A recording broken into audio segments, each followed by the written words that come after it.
송은재TV 시작합니다.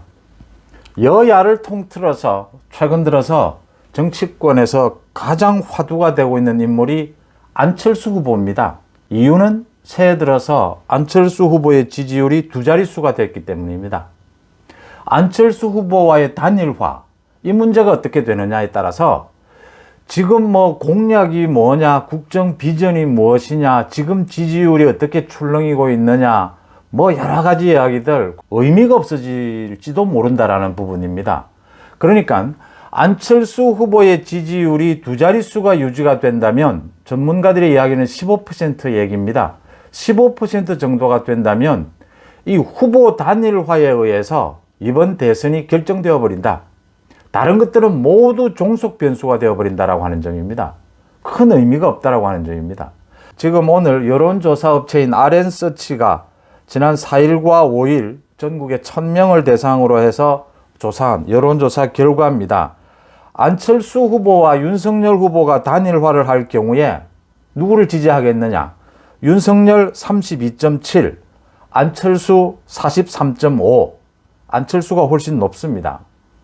이렇게 안철수 후보로 단일화 됐을 경우에 안철수 후보와 이재명 후보, 심상정 후보 이렇게 3명 누구를 지지하겠느냐? 이재명 33.7, 안철수 41.6, 심상정 4.8, 안철수 후보가 이깁니다.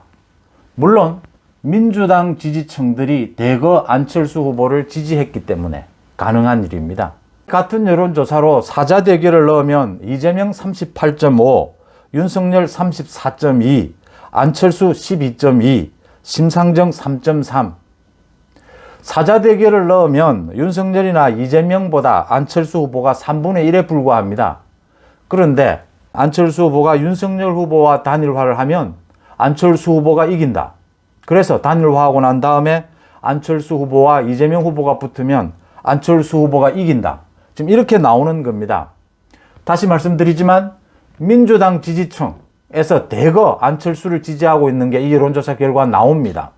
그건 역선택 의혹, 당연히 일어날 수 있는 것이죠.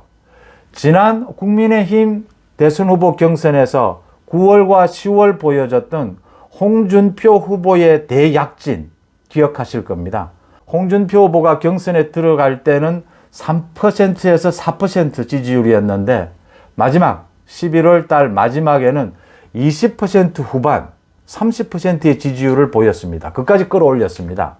결국 전체 여론조사에서는 홍준표 후보가 이겼지만 윤석열 후보가 당원들의 압도적인 지지를 모아서 홍준표 후보를 누르고 최종 승리를 하게 됩니다. 전체 대선 판도를 완전히 블랙홀처럼 안철수와의 단일화, 이 부분이 모든 이슈를 빨아들여버릴 것이다 라고 하는 부분입니다. 안철수 후보의 지지율이 10% 이상 새해 들어서 두 자릿수로 치솟았다.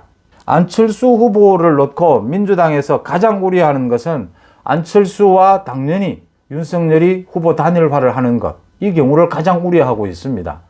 그걸 막기 위해서는 3자 대결 구도 또는 4자 대결 구도가 그대로 유지가 되어야 하는데 이게 유지될 수 있겠느냐. 그래서 민주당에서는 계속해서 지금 윤석열과 안철수를 갈라치기 하고 이재명 후보가 빨리 당선 안정권으로 40% 중반 빨리 당선 안정권으로 가기 위해서 외연 확장에 몸부림을 치고 있는 겁니다. 그런데 민주당이 어떤 공작을 하더라도 안철수와 윤석열의 후보 단일화 문제는 민주당 뜻대로만 되지는 않는다라고 하는 것이 문제입니다. 그러니까 야권, 지금 국민의힘 쪽에서는 설 연휴가 지나는 다음 달 2월 초순에서 2월 15일 되면 이제 본격적인 선거운동이 시작이 되니까 2월 초순에서 2월 중순에 후보 단일화를 할 수 있지 않겠느냐 이렇게 예상을 하고 있었는데 이렇게 새해 들어서 안철수 후보의 지지율이 대폭 오르면서 얘기가 달라지고 있는 겁니다. 단일화를 더 일찍 앞당겨서 논의를 해야 되는 것 아니냐라는 이야기입니다. 중요한 것은 안철수 후보의 이 지지율 상승이 모두 윤석열 후보 지지율 하락, 그 부분이 빠져서 안철수로 간 것이다 라는 것이 지금 여론조사 결과 나오고 있거든요. 이걸 어떻게 봐야 하느냐. 지금 윤석열 후보가 사실은 지지율을 반등할 자신이 있다면 후보 단일화 이야기를 당분간은 꺼내지 않는 것이 좋습니다. 이번 달 안으로 이재명과의 지지율 격차, 지지율을 반등시킬 수 있다면 단일화 얘기는 가급적 꺼내지 않는 것이 좋습니다. 안철수 후보도 마찬가지입니다. 지금 지지율이 상승하고 있는 이런 국면에 단일화 얘기를 굳이 꺼내는 게 이익이 될지 손해가 될지 굉장히 복잡해지는 문제입니다. 그러니까 일찍 꺼낼 이유는 없다라고 하는 겁니다. 그런데 문제는 안철수 후보의 지지율이 계속 상승하게 된다면 윤석열 후보의 마음은 급해질 수밖에 없다. 단일화 논의를 빨리 앞당기는 것이 오히려 윤석열 후보에게 유리할 수도 있지 않느냐라는 논의가 나오지 않을 수 없는 대목입니다. 지난해 9월과 10월 홍준표의 역선택 의혹에 의한 홍준표의 지지율 급상승, 그것을 경험해 봤기 때문에 안철수 후보의 지지율이 이렇게 바뀐다면 윤석열 후보로서는 어떤 전략으로 접근하는 것이 맞느냐.